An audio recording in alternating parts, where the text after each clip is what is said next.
El capítulo 7, la comprensión propia. Sí, es estupendo, pero hay que masticarlo bien para enterar. Vale, vamos allá. Venga.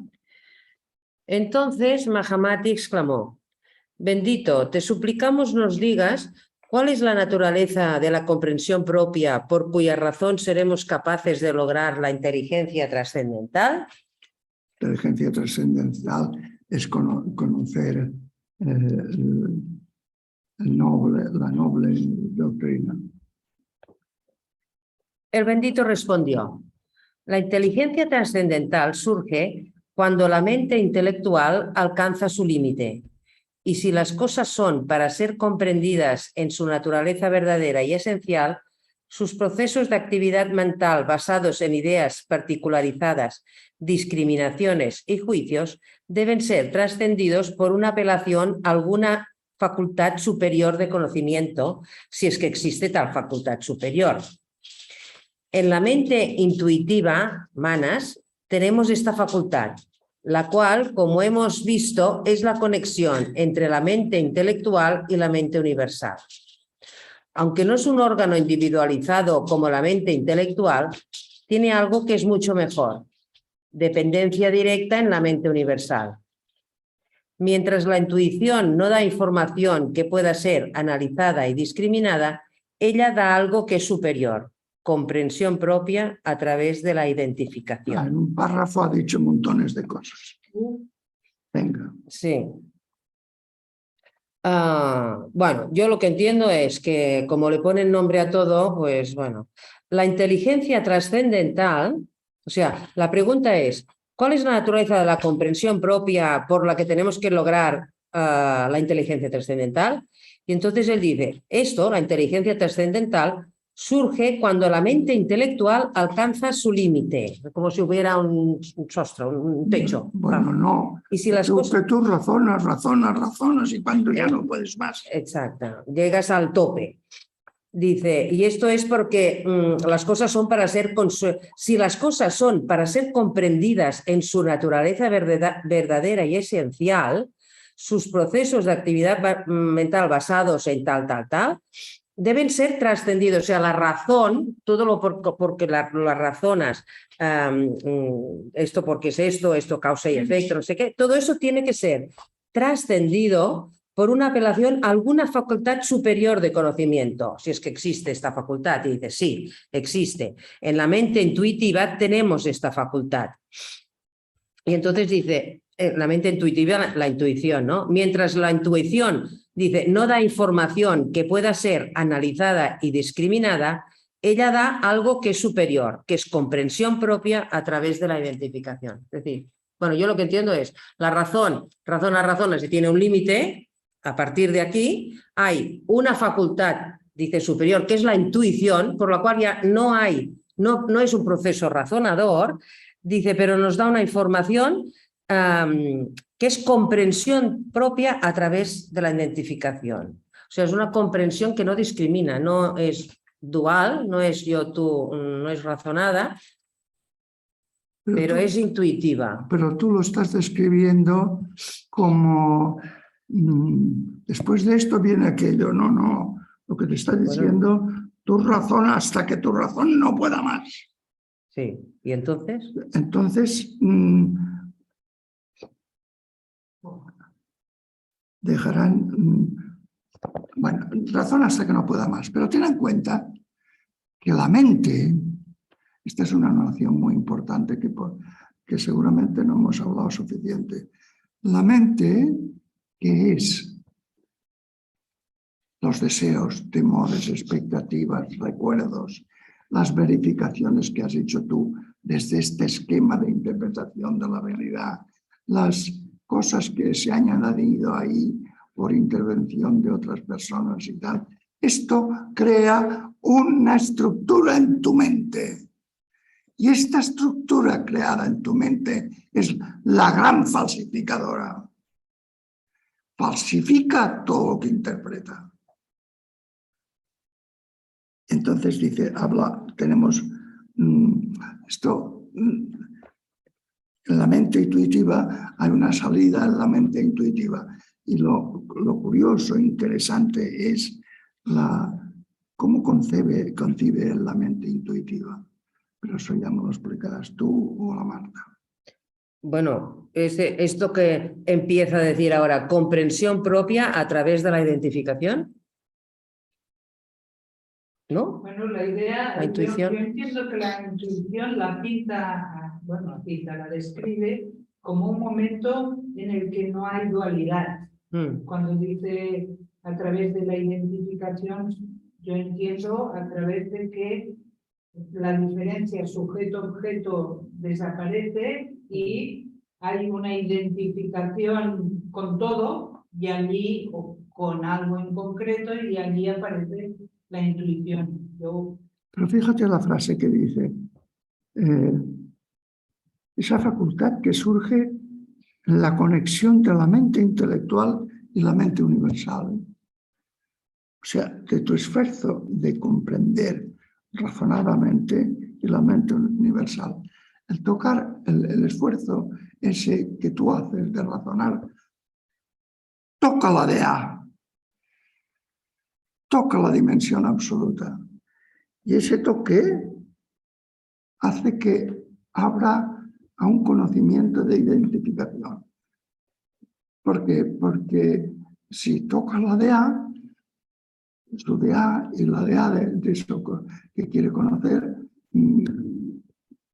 se identifican. O sea, yo me doy cuenta, gracias a la intuición me doy cuenta que eso soy yo y yo soy eso. Lo que me parece muy interesante es que conecte la intuición con el contacto, la dimensión absoluta. Sí. Esto es realmente de este señor, no lo he oído nunca. Y entonces se produce un desplazamiento del pensamiento que hace que tú conozcas las cosas desde dentro por identificación. Es muy notable esto. Y que lo llame, que esto es una comprensión, dice, comprensión propia a través de la identificación. Claro. Es una especie de conocimiento de nada, porque es una identificación de... Pero es una identificación que no tiene discriminación entre yo y lo que conozco y lo que se tiene que conocer, ¿no? Es como que te chucla, te absorbe, Pero fíjate que tú te comprendes en tu profundidad cuando te identificas en otra cosa, con otra cosa. Sí, eso es la profundidad, sí. Porque cuando te conoces en tu profundidad, conoces a la dimensión absoluta de lo real y lo ves en lo otro y se produce identificación. A mí me parece que hay como dos formas. Una es esa, de que la mente universal puede que nos dé información, pero cuando no nos da información, hay otro camino, yo interpreto así, no sé si es así, hay otro camino que es identificarse. O sea, una es a través de la mente universal y otro a través de la identificación. Sí, pero la mente universal, es decir, la DA, no da nunca información. Información es esto, aquello, no. No da nunca información. Da inspiración. Da la inspiración, que es comprender que tú eres aquello. La famosa frase de los Upanishad, yo soy eso, eso soy yo. Es esto. Pero conectar el esfuerzo desesperado de la mente con manas, con la capacidad de intuición. Tú trabajas duro, duro, duro y esto te abre a la intuición.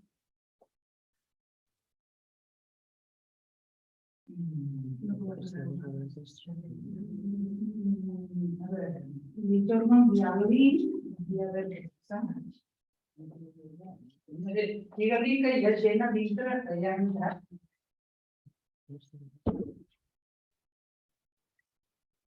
Bueno, no sé si era suficientemente clara la novedad de este señor. ¿Puedes volver a repetir la idea de identificación? Que, como lo has expuesto, entre mente universal. A ver, no. Aquello que le llamamos intuición nosotros, Sí.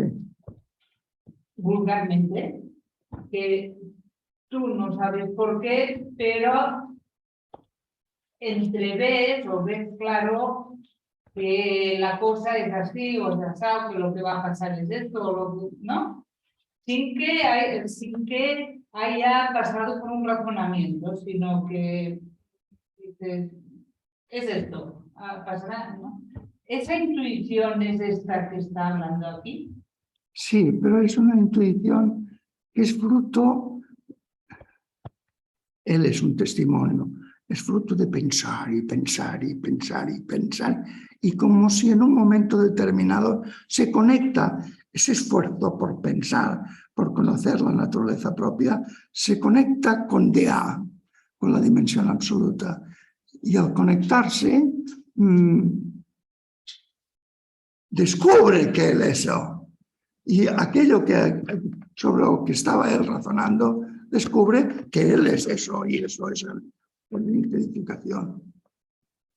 Lo bonito aquí es la conexión que establece entre el esfuerzo de razonar, como hace esta escuela, el esfuerzo de razonar, y que ese esfuerzo de razonar se empalma con manas, que es la capacidad de intuir. Y la capacidad de intuir se abre porque se conecta con la dimensión absoluta. Esto es colosal.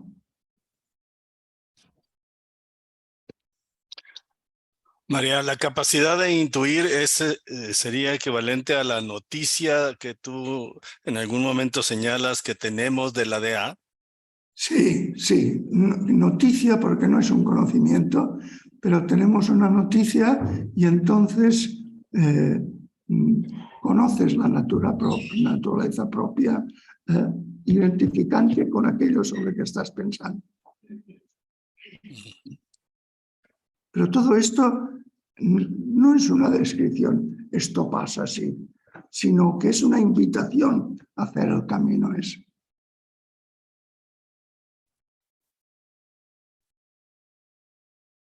Adelante. Mahamati, entonces... Perdón. Y entonces, si hay esta conexión, últimamente has dicho, mente intelectual, intuición y dimensión absoluta, ¿no? Como si fuera un... La intuición surge porque ha entrado la dimensión absoluta. Vale. ¿Ha entrado dónde? En la mente. Sí, tú estás trabajando y un momento determinado. Vale. Entonces tendríamos que concebir, si se da esta entrada, tengo que llegar a concebir que la mente y la intuición no están tan separadas, no estarían separadas. No, porque tú quieres conocer la naturaleza propia de la mente. Y con tu esfuerzo por conocer la naturaleza propia de la mente, despiertas o te acaece en la dimensión absoluta. Y entonces desde esa dimensión absoluta es cuando tienes tú la comprensión de ti, de aquello, identificación.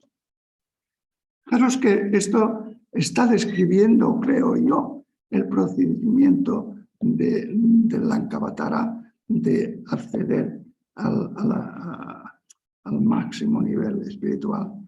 Y es, chicos, razona, rigor, rigor, rigor, rigor, ¿no?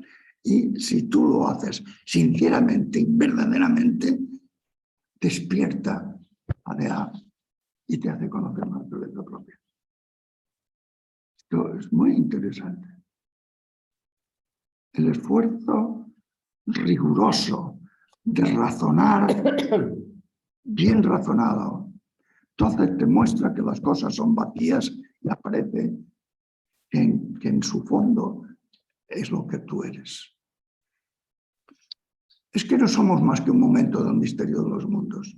Ese individuo que se cree que es alguien empieza a razonar y razonar, razonar, hasta que llega un momento que ya no puede más, de razonar.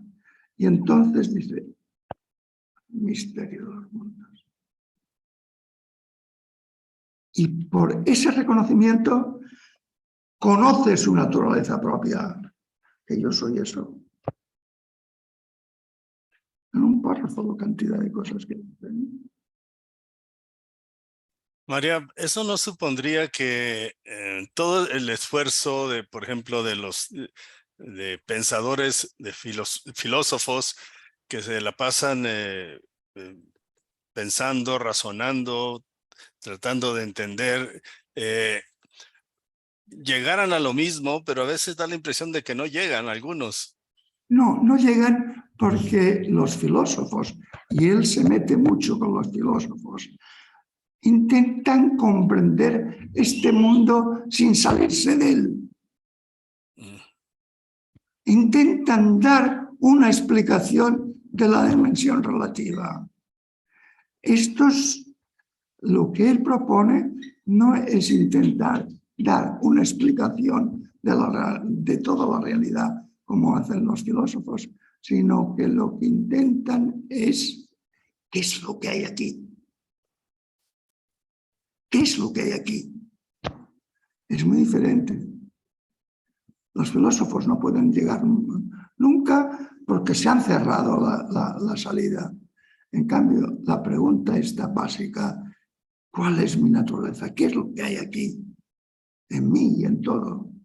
Esto sí que cuando tú haces el trabajo de intentarlo comprender sea como sea y una vez y otra y otra y otra, es cuando se produce la intuición de Manas. Claro, es que esto es la apertura de un camino espiritual que es completamente diferente desde San Juan de la Cruz. Aquí está trabajando con la mente exclusivamente. San Juan de la Cruz trabaja con el sentir y con imágenes y narraciones y lo que sea. Esto podría explicar también el que algunos científicos lleguen a ese límite sin habérselo propuesto, desde luego, pero llegan a ese límite que los filósofos no pueden llegar o no llegan. Bueno, los científicos, muchas veces los grandes, están manejando por comprender esta realidad y cuando descansan de ese intento de comprenderla racionalmente, ¡paf!, salta la chispa. Pero podríamos decir que es al margen de su trabajo intelectual. Okay. Aquí no, es el centro de su trabajo intelectual. Yeah. Esto para mí es muy hermoso porque es confianza en la facultad mental humana. Si tú razonas, que podríamos decir, hablando con lenguaje teísta, que cuando Dios ve ese esfuerzo, dice, vale, chico, te lo doy. La frase aquella de un versito zen que decía, la iluminación llega cuando te has esforzado tanto que tu nariz gotea sudor. Cuando tu nariz ya gotee sudor, entonces. Pero esto es un acto de confianza en la capacidad una de indagar el misterio de los mundos.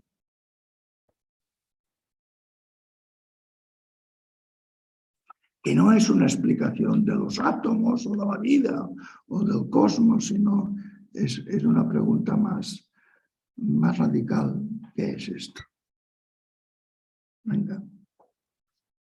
De todas maneras, él lo dibuja, la manera como explica, lo dibuja como que te esfuerzas, piensas, pero hay un momento que haces como un salto o que se hace como un salto. Dice, esto, la manera de pensar, si es porque tiene que ser comprendida la naturaleza verdadera de las cosas, ¿no? La actividad mental es como que debe ser trascendida porque hay, por apelación a alguna facultad superior de conocimiento. Entonces dice, tenemos esa facultad y es como si hicieras un salto, entonces vas a parar a esta, bueno, le llama mente intuitiva, ¿no? Dice que no es un órgano individualizado como la mente intelectual, pero tiene algo mucho mejor, que es la dependencia directa en la mente universal. Es decir, hace como un salto de la discriminación, de la cotidianidad del proceso razonador, a uno que ya no tiene nada que ver con el proceso razonador, que es otro tipo de comprensión, pero la tenemos, porque bueno, con un esfuerzo sincero, en fin, Pero honesto, haces este salto. lo interesante es comprender que nosotros modelamos el mundo como animales. Sí. Y cada uno modela diferente según la historia que ha tenido, los deseos, cómo se han concretado en su familia, los temores, las expectativas que desde esas experiencias pasadas crea para tirar adelante y salvar lo que quiere conseguir. Esa actitud que es de un animal, cuando es recia, sincera, y comienza a razonar qué es esto, qué es esto, qué es esto, te echan una mano.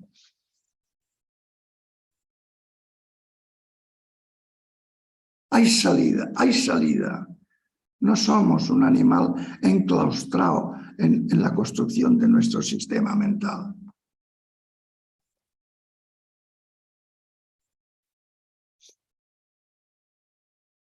¿Seguimos?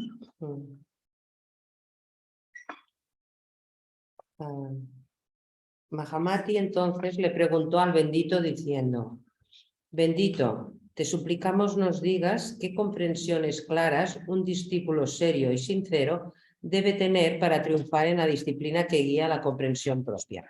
Estupenda pregunta. ¿Cómo lo tenemos que hacer, no? Dice, el bendito replicó, hay 4 cosas a través de las cuales un discípulo serio Es una laringitis.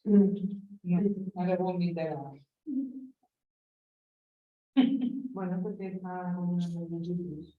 Vale, ya está. Dice, primero, debe tener un entendimiento claro de que todas las cosas son solamente manifestaciones de la mente misma. Observar las cosas que hay que hacer. Segundo, debe descartar la noción de nacimiento, la permanencia y la desaparición. Tercero, debe entender claramente el no ego de ambos, las cosas y las personas. Y cuarto, debe tener un concepto verdadero de lo que constituye la comprensión propia de la sabiduría noble. Provisto con estos 4 entendimientos, los discípulos serios y sinceros pueden llegar a ser bodhisattvas y obtener la inteligencia trascendental. O sea, que hay que meditar estas pautas que dice, ¿eh? Y son pautas, después las explica ampliamente y son muy interesantes. En cuanto al primero, él debe reconocer y estar convencido completamente que este mundo triple es nada más y nada menos que una manifestación compleja de las actividades mentales de uno, que está desprovisto de sustancia de identidad o yo y sus pertenencias, que no hay esfuerzo ni ir ni venir. Debe reconocer y aceptar el hecho de la influencia de la energía hábito. Sí, Vale. Debe reconocer y aceptar el hecho de la influencia de la energía hábito, que ha sido acumulada desde el pasado sin principio a través de la memoria, la imaginación falsa, el razonamiento falso y los apegos a los múltiples objetos y reacciones en relación cercana y en conformidad a las ideas del cuerpo como residencia y propiedad. Vamos a ver qué es lo que... Venga, explícalo porque... Bueno, lo que queda claro, porque ya lo he dicho varias veces en el escrito, es que hay que estar convencido y comprender completamente que todo es manifestación de la mente. O sea, la mente, la gran engañadora, desde la estructura que se ha hecho, interpreta la realidad. Este chucho, como no pare, lo voy a ahogar. Me parece muy buena idea. Vete aquí conmigo. Finalmente. Mitja hora intentant entrar. Bona tarda. No, ara ja, a aquest moment, després de mitja hora. Vale. Bona tarda a tothom. Em silencio.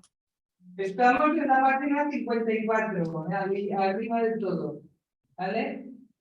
Vale, entonces, ¿qué estabas diciendo? Bueno, estamos diciendo que pasa todo por comprender que es manifestación de la mente, que todo es manifestación de la mente.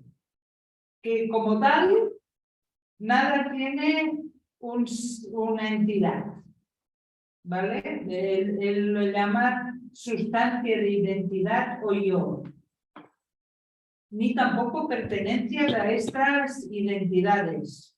O sea que todo es vacío de entidad que se deshace en la mano. Que no hay esfuerzo ni ir ni devenir. Què vol dir això? Sí, claro que está aquí. Que en realidad todo es eso y toda la interpretación que tenemos nosotros de hacer, conseguir, no sé cuántos, ahora voy, ahora vengo, no haga nada, todo eso es absolutamente estable, pero lo que dice es que hay que meditarlo hasta que ese convencimiento llegue.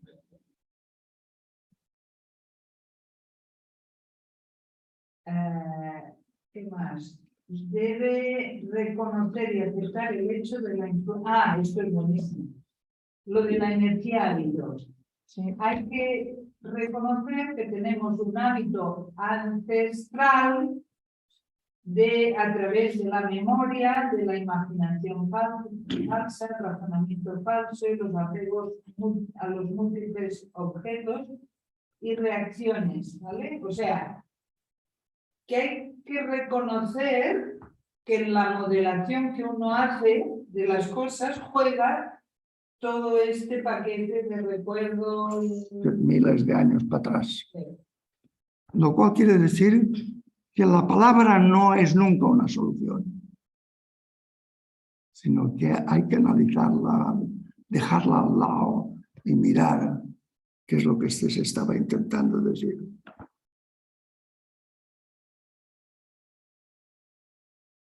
O sea, aconseja la meditación de comprender que todo esto es una interpretación de mi mente particular y que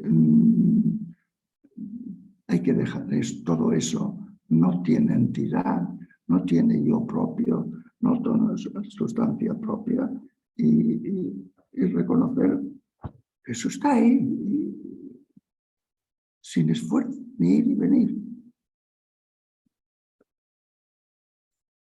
Después, ojo con las palabras porque tienen una energía, hábito, tienen un poder de hábito que te desvían.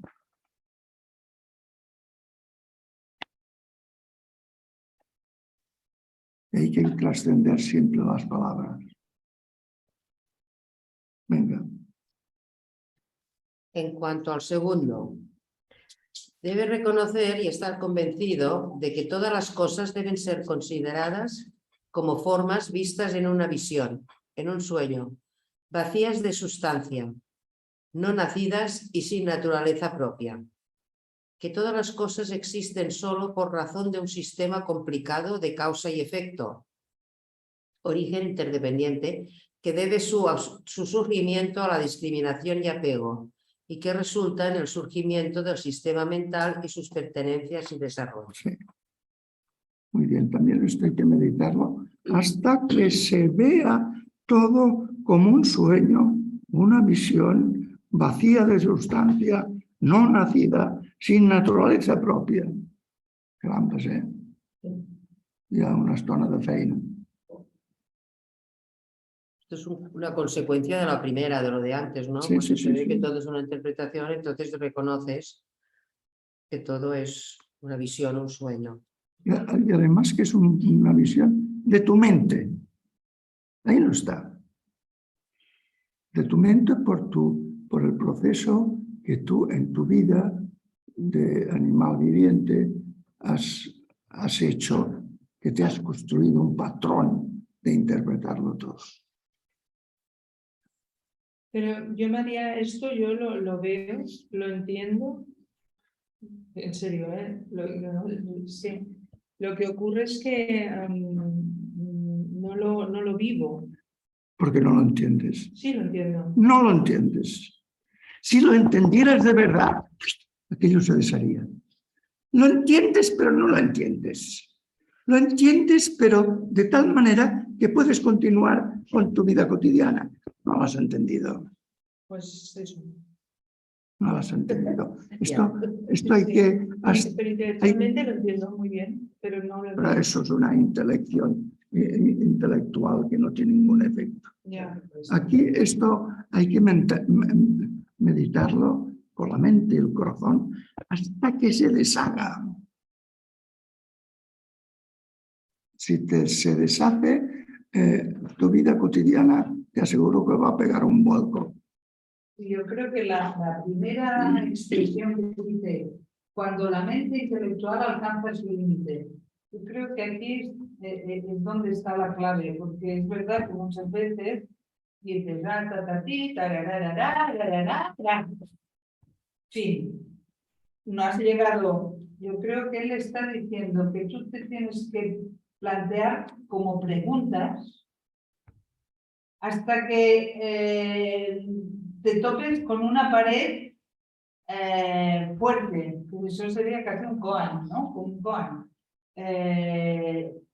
Y eso es lo que te permitirá traspasar esa pared. Pero hacer un razonamiento que esta herida no se podría. Pero lo que pasa es que yo, por ejemplo, si estoy en el cojín de meditación, estoy aquí, ¿sí? Yo puedo hacer todos esas, ver que tú eres causas y condiciones, que tú eres impermanente, que tú no eres tú, que tú eres... Todo eso yo lo puedo ver, importante yo tampoco. Pero porque yo estoy haciendo ahora ese ejercicio aquí, sentada. Cuando salgo a la calle... entro en que no me pille el coche, que no sé qué, que... Entonces ahí se me olvida todo lo que yo he dado. Entonces, claro, supongo que lo que hay que hacer es estarse más horas. No tiene que llegar a una intuición. Yo pienso que esto funciona cuando hay como una intuición en tu sentir. Mientras en tu sentir no se dé esa intuición, la parte intelectual, bueno, ha hecho un poquitito de trabajo, pero no ha quedado. Fíjate, considera, aquí no hay nadie, no hay una sustancia propia, no hay un ser que vive su vida, no hay individualidad, no hay. Bueno, ya lo he entendido. Pero entiéndelo hasta que tu sentir diga, ¡coño! Claro. ¿Entiendes?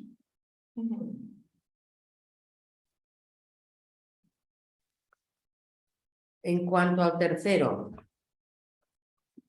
él debe reconocer y pacientemente aceptar el hecho de que su propia mente y personalidad son asimismo construidas por la mente, que está vacía de sustancia, no nacida y sin ego. Con estas tres cosas claramente en mente, el Bodhisattva será capaz de entrar en la verdad de la no imagen. La verdad de la no imagen. Qué interesante.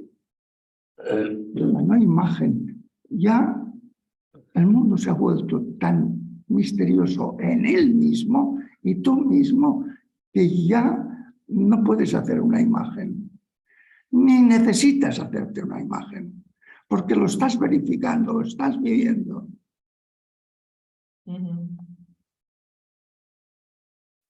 Pero claro, de pensar que su propia mente y personalidad, asimismo construidas ficción deformada por mi mente, vacía de sustancia. A ver, ¿quién medita esto de que su realidad es vacía de sustancia? No nacida, sin ego como entidad.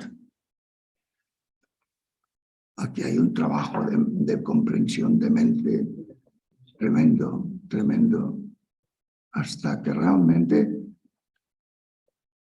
tu mundo cambia. Si llegas a ello. Igual que pasas la vida y no llegas a nada. Eres de una confianza estupenda. Sí, no. Ya lo sé. Claro, necesitas una profundidad toda tu vida, toda tu existencia diaria cotidiana, más que esta profundidad. No tan. Basta con que en unos determinados momentos tú estés rigurosa y seria hasta tocar con el suelo.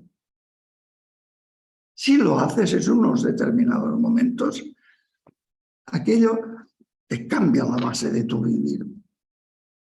No es necesario estar siempre pensando estas cosas. No es necesario. Por tanto, puedes hacerlo.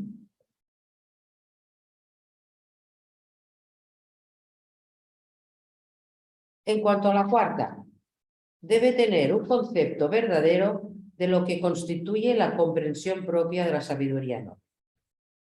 Primero, esta no es comparable con las percepciones obtenidas por la mente sensorial, ni tampoco se puede comparar con la facultad de saber de la mente discriminatoria e intelectual. Exacto, esta la comprensión hay que diferenciarla de la comprensión propia de la percepción o de la mente intelectual. Ambas presuponen una diferencia entre el yo y el no yo, y el conocimiento así obtenido se caracteriza por la individualidad y la generalidad. Muy bien. La comprensión propia está basada en la identidad de la unidad. No hay nada que pueda ser discriminado ni dicho a propósito de ella. Pero para entrar en ella, el Bodhisattva debe estar libre de toda conjetura y apego a las cosas, ideas y conceptos de yo. Venga, más sabio no puede ser este chico.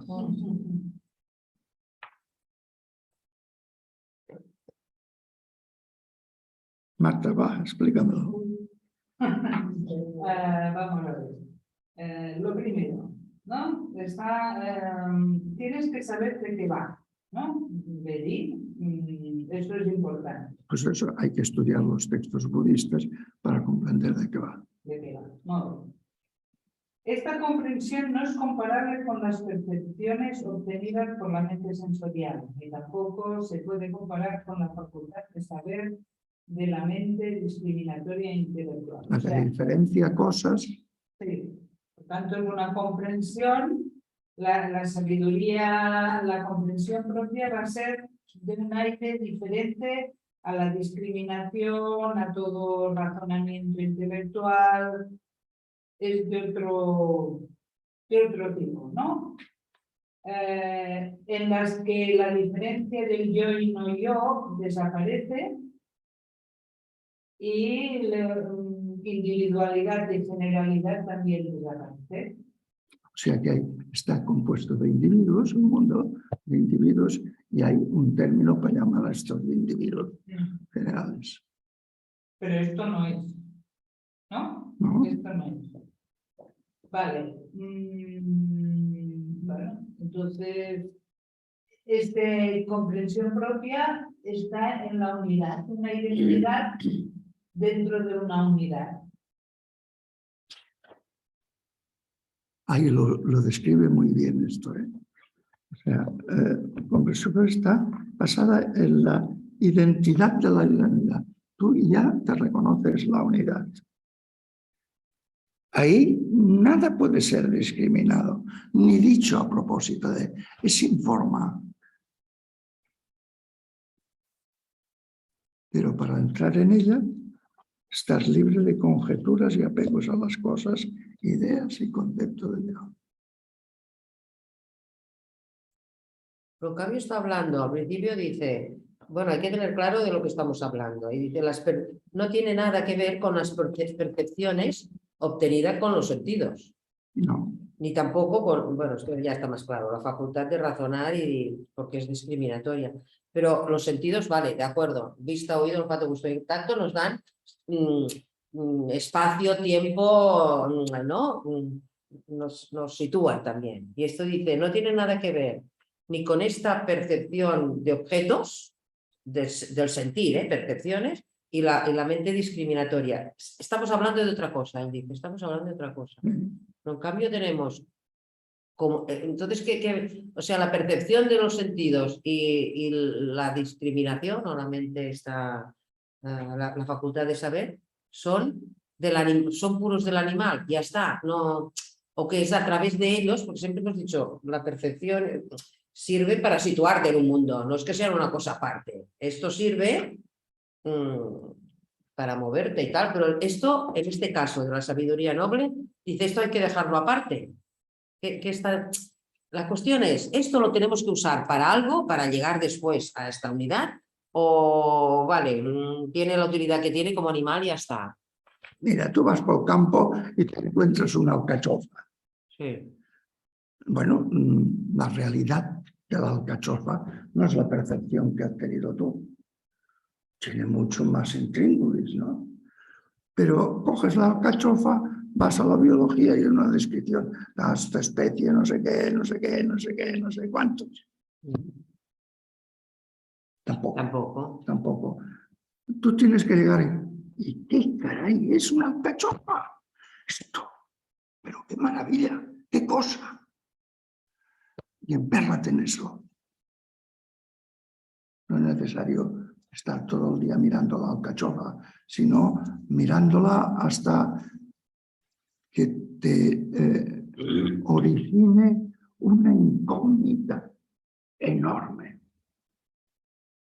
Te des cuenta que aquella alcachofa está conectada con el misterio de la existencia de los mundos, los soles, las galaxias, de todo eso, y de lo que está más allá de las ciencias humanas, que todo eso todavía son figuraciones humanas.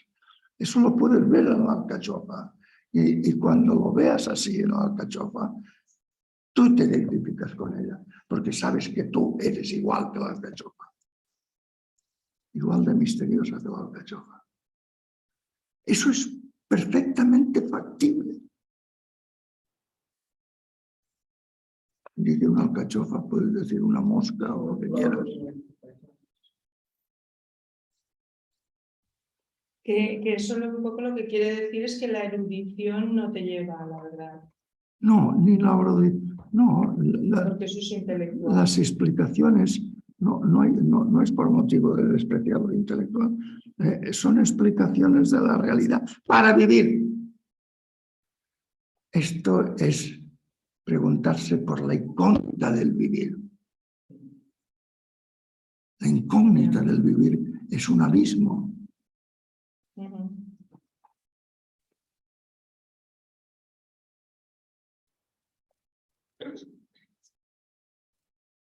Estas 4 condiciones son un plan de meditación para mucho tiempo.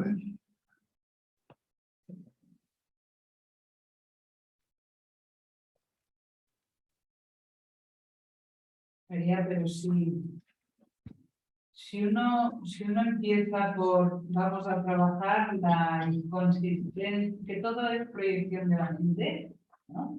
Supongamos. Esta última de que las cosas te sorprendan tremendamente, no puede ir en paralelo, tendría que ser una cosa detrás de la otra. Pues, ordinariamente sería una cosa detrás de otra. Tú mira mira qué bonita tú, y además está rica, ¿no? Y después esta vida como está hecha y estudias biológicamente cómo está hecha y a partir del estudio biológico de cómo está hecha, bueno, en la medida que tú puedas, claro, es cuando te surge, mira ya, pues... Sí, pero yo lo que quiero decir es que como en el primer punto y el segundo que propone, tú te podrías pasar media vida, ¿no? Trabajando, o sea que puedes estar media vida trabajando, es un decir, en deconstruir la realidad que te has construido y ver que es una construcción. Y el cuarto punto, que tú lo has traducido en que las cosas te muestren otra manera de ser, ¿no? Un misterio, una sorpresa, es como, viene como después. No, pero esto es más natural. Tú estás intentando primero no deshacer la ficción de tu mente. Esto no es una entidad aquí, no ha venido a la Tierra, no. A que salga hasta el cachofa la de cataclismos cósmicos que han sido necesarios, ¿no? Eso unos planos se sobreponen sobre otros. Aunque siempre el trabajo hay que hacerlo desde la base, en el orden de los 4 puntos, ¿no? Después lo que llegues a ver del misterio de Salcachofa o lo que sea, gracias a la ayuda del budismo o de la tradición que sea, pues te ayuda a adentrarte más por ahí. Pero quiero decir que la cosa es más espontánea, más de un bicho viviente, no es una cosa tan metódica y con fronteras de un punto al otro.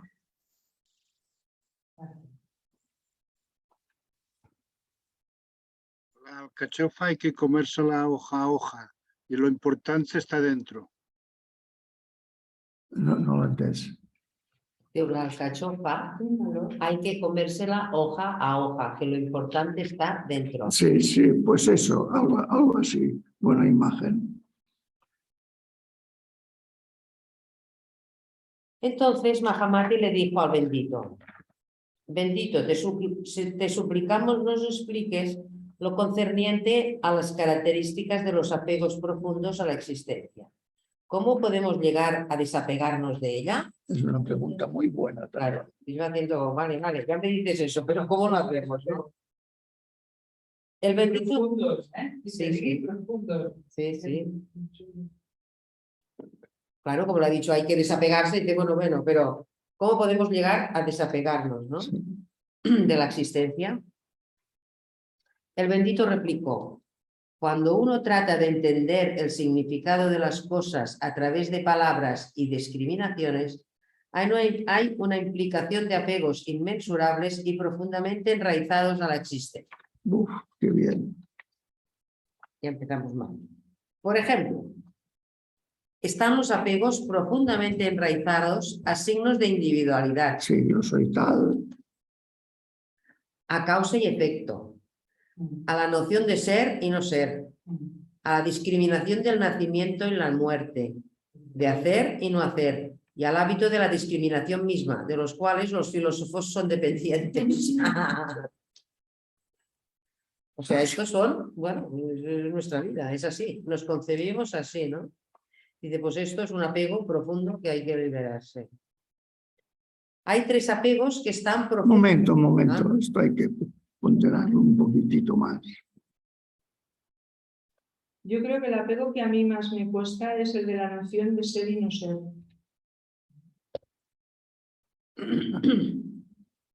Este es... Pero no, empecemos por razonar.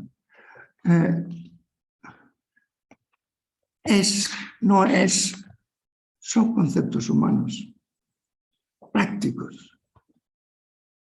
¿Es que el misterio del cosmos va a estar ordenado por estos conceptos elementales humanos?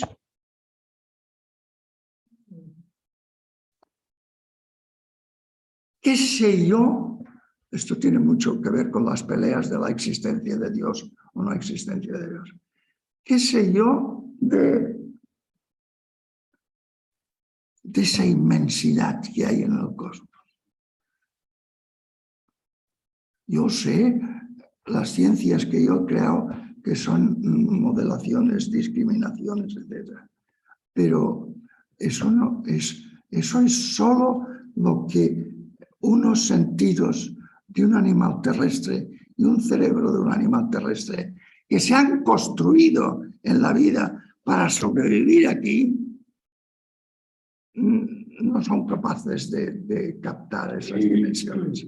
Por lo tanto, no puedo decir si es o no es, porque no cabe en esos conceptos. Estos conceptos son demasiado de un animal pequeño y por tanto tengo que llegar a... No sé si es o no es. Lo que sé es que pienso mis dimensiones y pienso esas dimensiones, mi manera de ser de animal terrestre y esas inmensidades, y tengo que decir, no me cabe ni ser ni no ser. No digo que no sea, digo que ni ser ni no ser, que no le puedo aplicar esas categorías. Pero entonces para mí todo es, pero no hay nada que no es. Pues tienes la mitad del trabajo por hacer. Y te advierto que es un trabajo relativamente fácil. Tú no eres la pollita de 15 años, ¿eh? No. No lo eres. No. Ni la gente que te rodea era como hace 15 años o 20 o 50.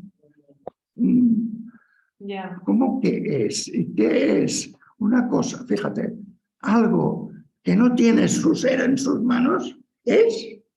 Claro, sí. Sí, yo tendría que tenerme en mis manos, pero la experiencia mía es que el agua se va corriendo por aquí y voy desapareciendo. Es una tarea relativamente fácil. Claro, y por eso las cosas pueden ser y no ser a la vez. Yo diría que es mejor decir que ni son ni no son. Son abismos de... Cualquier cosa es un abismo de misterio. Un abismo espacial, temporal. Me ha aclarado un punto. ¿Qué? Que me ha aclarado un punto. No, pero ya te he dicho que esa es la faena más fácil.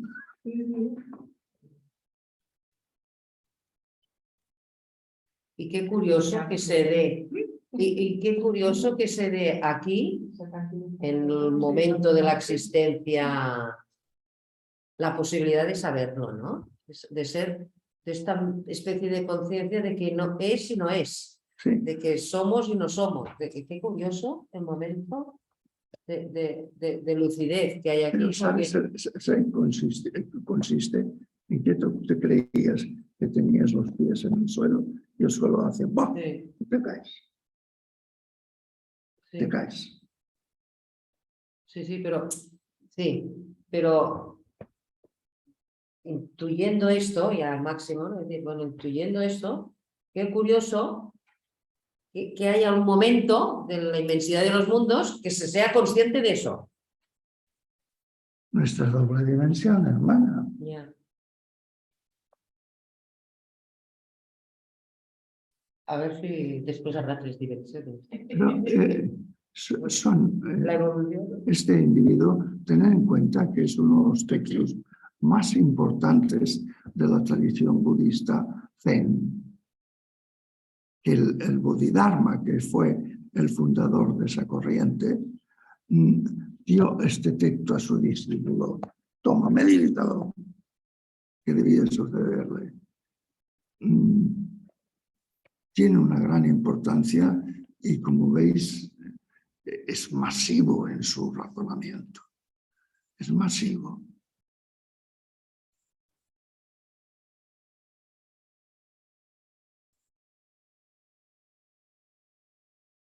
Ahora también es curioso lo que dice ahora. Hay 3 apegos que están profundamente enraizados en las mentes de todos. La avaricia, la cólera y la obsesión, que están basados en la lujuria, el miedo y el orgullo. Y estos están respaldados por la discriminación y el deseo, que es procesador y está acompañado de la excitación y la avaricia, amor al confort y el deseo de vida eterna. Y siguiéndoles hay una sucesión de renacimientos en los 5 pasajes de la existencia y a la continuación de los apegos. Pero si estos apegos se rompen, ningún signo de apego ni desapego permanecerá, porque están basados en cosas que no son existentes. Cuando esta verdad es claramente entendida, la red de apegos desaparece. Venga, a ver, este párrafo tiene bastante intríngulis, empezando porque no se dice que los fundamentos de los apegos sean la lujuria, el miedo y el orgullo. Bueno, El miedo y el orgullo se entiende, pero ¿por qué pone la lujuria? pues yo encuentro que los 3 están, o sea, lo que pone en negrilla, la avaricia, la cólera y la obsesión, ¿vale?, que parece que sean los importantes, no, están basados en la lujuria, el miedo y el orgullo. Pues yo lo encuentro muy bien porque digo, eso básico de un animal. La lujuria es necesidad del animal. El miedo, pues sí, porque no quiero morirme. Y el orgullo, pues, yo soy alguien. O sea, yo encuentro que estos 3...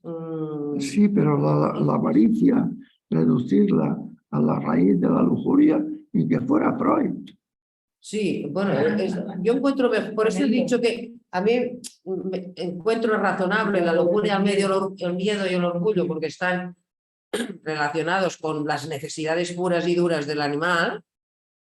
En cambio, la avaricia, dices, bueno, la avaricia y la cólera y la obsesión. La avaricia es el motivo número 1 de los humanos. La cólera es cuando no se consigue. La cólera es el enfado. En el fondo, si a veces es miedo, igual, sientes miedo. Ya hay aquí una frase, amor al confort. Sí. Sí, pero que eso es... ¿Qué? Pero ves. Exacto, y no tenerlo me coloniza un poco. Sí, coloniza no un poco, mucho. Para ser un poco correcto. Bueno, me llama la atención de este texto, este señor es increíble, porque los budistas que yo conocía hablaban de que los 3 grandes pecados son el deseo, que ese sería la avaricia, la ira, que sería la cólera, y la ignorancia. O sea, el no saber cuál es la verdad. Bueno, el orgullo. Claro, pero no, me encanta porque yo no lo había oído como obsesión y es verdad que bueno, yo considero que para mí, yo soy muy obsesiva, o sea, que sí, que es un problema muy importante que la mente obsesiva. Sí. ¿No? Estos son apegos, pero él dice que están basados, o sea, tienen una base. Esa base de los apegos. Es la base de los apegos. Pero no, la base es la lujuria, el miedo y el orgullo.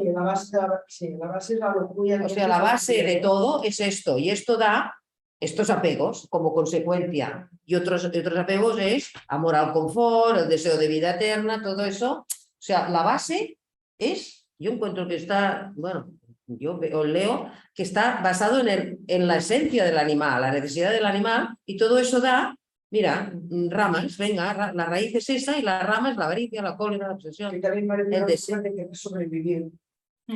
Claro. Y acumulando la cólera y poniéndote la obsesión. Fijaros que dice deseo de vida eterna. Sí. Madre mía, todas las tradiciones religiosas están fundamentadas en el deseo de vida eterna. ¿Y por qué? A ver, razonáis. ¿Por qué es importante abandonar el deseo de vida eterna? Hay una razón obvia. Por el miedo. para luchar contra el miedo.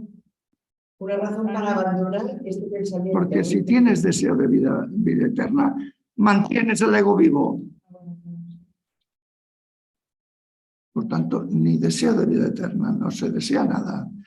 Si no deseas nada, ni la vida eterna, ni la vida terrestre, entonces es cuando tienes la imparcialidad de ver lo que hay y poderte salir de la dualidad. ¿A quién se le ocurre desear la vida eterna? Que desees la vida aquí con la vida eterna. Hija mía, llevamos 2000 años deseando la vida eterna. En el fondo todos vivimos como si fuéramos a ser eternos. Que no nos morimos. Hay una película cubana buenísima. Con el vivir el día a día en el instante para pensar en la vida eterna. No. Pues Es como un premio, inconsciente. Oye, pero tú cuando le ves las orejitas al lobo, no piensas en la vida eterna o lo que sea. Las orejitas al lobo que ves la muerte que va viniendo, Como que, viniendo, no sé, viniendo. un consuelo. No piensas, Beata tú. No sé si lo en pienso. general, Bueno, ¿No le has visto las orejas al lobo todavía? No, No. Ah, bueno. Ya las ya lo verás. veré. Ya las Entonces verás. sí que es acojonante, seguramente. ¿Qué digo que? no, Es pero sí que es acojonante. No he visto las al lobo en salud, en cosas fuertes, en final de vida. He visto finales de vidas próximos que me han afectado terriblemente, pero no la propia personal. Claro, pues era eso. Pero yo pienso en el aquí, digo, pero pensé en la vida, ¿no? Pero ¿sabes por qué no he visto al lobo? Pienso, pues pensará que tú piensas en la vida, te mueres del muerto. Bueno, no sé. sí, bueno, pues Los átomos flotan por ahí, estaremos todos unidos. Pero, Los átomos flotan por ahí y estaremos todos unidos. Energía sí que puede ser que seamos, ¿no? Energía sí que puede ser que seamos. Energías, las energías es un concepto de la física que tiene que ver con la vida eterna, no vida eterna. Bueno, yo... Tú te las apañas para tapar las orejas del lobo. Igual sí. No sería nada extraño, ¿eh? Ya. La gente se está siempre distrayendo continuamente para no ver las orejas del lobo. Y claro, hay veces que se pueden ver más fuertes que otras. Claro, si tienes una vida sin unos sobresaltos muy fuertes de muerte, de darnos el proceso, claro, estás como más... Pero tú no te mires en el espejo. Sí. Aquella cara rodandita, Sí, claro. ya no lo es. Pues no ves que es el agua que se va yendo, se va yendo. Mira, Pues sí, vale. Y me voy envejeciendo. ¿Qué lo ves? Bueno, fíjate. ¿Cómo que no me lo voy a hacer si me veo? Hombre, sí. ¿Que me hago mayor? Claro. Que me lo creo, evidentemente. Y de un tiempo a esta parte mucho más. Yo pienso Pero- que más que el problema de morirse es... Yo creo que hasta que no te ves en una deficiencia física brutal, te das cuenta que a lo mejor por envejecerte, por arrugas, envejecerte, por esto, no es nada. Bueno, te envejeces, claro, es viejo. Pero no es dramático. Supongo que el drama es cuando ves las orejas al lobo, que te vas quedando inválido, paralítico y dramático. No, que te vas muriendo, te vas Simplemente te miras al espejo y dices, ¿y este soy yo? impermanente soy. Sí, me doy cuenta que no era brutal y cuando estoy hablando con una superficialidad brutal. No lo sé. Fíjate, Mira, ¿Sabes? esto la vida te da, y lo verás. el problema no es morirse, que eso está bien, sino el momento del tránsito. Esto es lo que nos da Yo miedo. de verdad es que ni lo pienso jamás. Yo lo he pensado muchas veces. Pero Tanto a lo es mejor es así, inconsciencia por mi parte. tanto es así lo del momento del tránsito que os cuento a nivel de broma una anécdota. Yo dejé de fumar, que fumaba como un carretero, porque pensé, estuve 24 horas, os cuento todo el rollo, con un mono brutal, ingresada, con un mono de fumar que me moría. Y pensé, deja de fumar, porque cuando te tengas que morir, bastante lío tendrás muriéndote. Para tener el cigarrillo en la boca. Como para tener que estar pasando un mono. Más vale que te mueras con tranquilidad. Conscientemente y tranquila. Ese fue el motivo para ¿Qué me dejar de dices? fumar, te lo juro. Fue lo que me Mira, cada uno dice que necesita una motivación u otra para dejar de fumar. porque pensé en esto, o sea, es real que tarde o temprano nos moriremos. Lo que pasa después es lo mismo, pero en lo que dicen el bardo, los budistas, que si te lo lees el libro de Sí,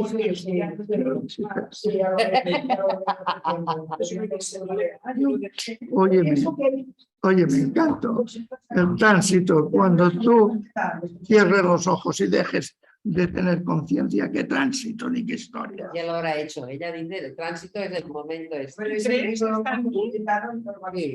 claro. Mira, tú estás viviendo y se acabó. No hay tránsito. Pero lo importante es conseguir la sabiduría o esto aquí. Que es verdad que te mueras. Sí. Pues entonces, con la feira va a vender donde soy práctica. Pero vamos a ver, si tú no eres realista de tu condición animal, ¿cómo vas a ser capaz de la sabiduría? La condición es animal, es que te vas viendo morir día a día. Bueno, vale, pero no sé por qué. Vale, vale. Que es optimista. No es optimista, porque tengo muchas cosas que no sé lo que es explicar. Quiero decir, me parece entender esto y comprenderlo y experimentarlo. Es tan importante que pensar que me voy a morir. Que bueno, ya sé que me moriré, ¿qué más me da? Pero sí, es que No sé si me explico, a lo mejor te explicas muy bien, pero No, es que es un tema más. No, pero yo creo que si miramos el párrafo, lo de la muerte es un tema más, un punto. Yo creo que cada uno de nosotros podemos ver en otra parte del problema, ¿no? Que el problema es que todos estos apegos te redundan en que tú existes y tú eres y tú tienes entidad y este es el problema. A mí me gusta la última frase cuando dice, bueno, pero si rompes, yo espero que con uno. Aquí lo pone en plural. Si estos apegos se rompen, ya desaparecen todo apego y el desapego, porque verás que todo está basado en cosas no existentes, ¿no? Entonces, la red de apegos desaparece. A mí me da una razón por la cual trabajar los apegos. Es que, por ejemplo,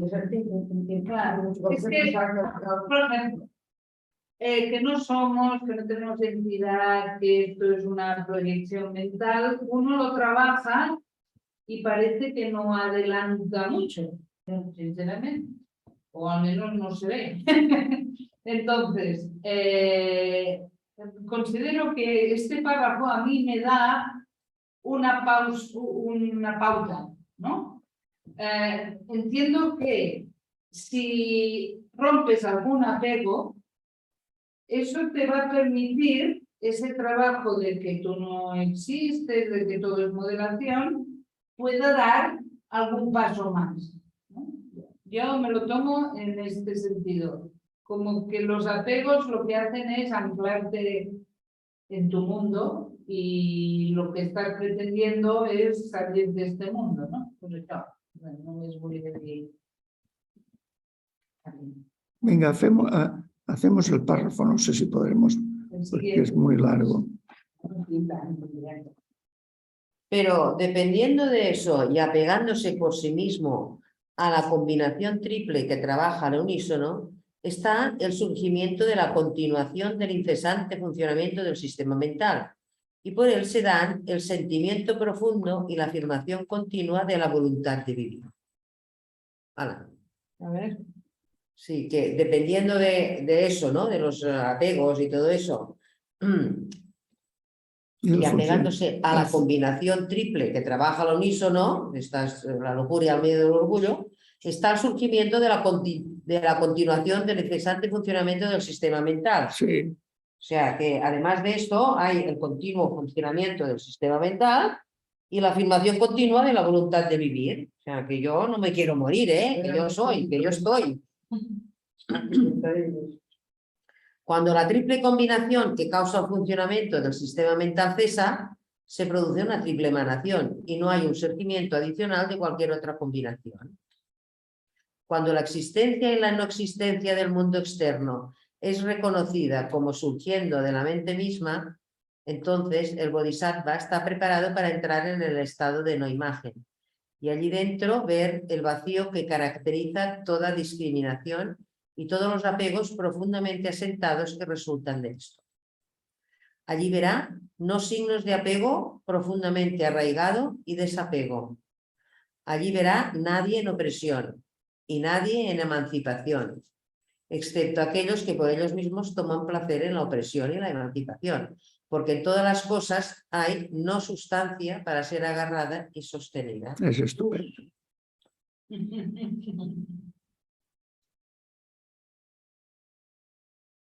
Cuando se libra de los apegos, puede acceder al estado de no imagen. Esta manera de llamar a la dimensión absoluta la encuentro fantástica. Es la no imagen, lo que no puedes hacer ninguna representación, ningún concepto.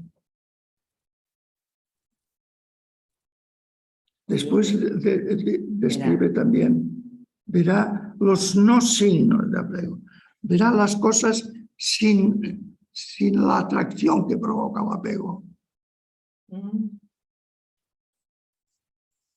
Eso está bien. Claro, claro. Allí verá a nadie en opresión, o sea, nadie que sea atrapado por el apego, ni apego, nada.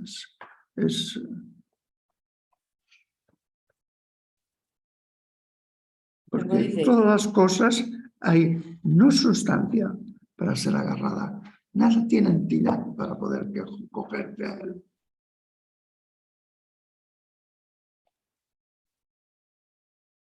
Es otra manera de ver las orejas al lobo, cuando se deshace, se deshace.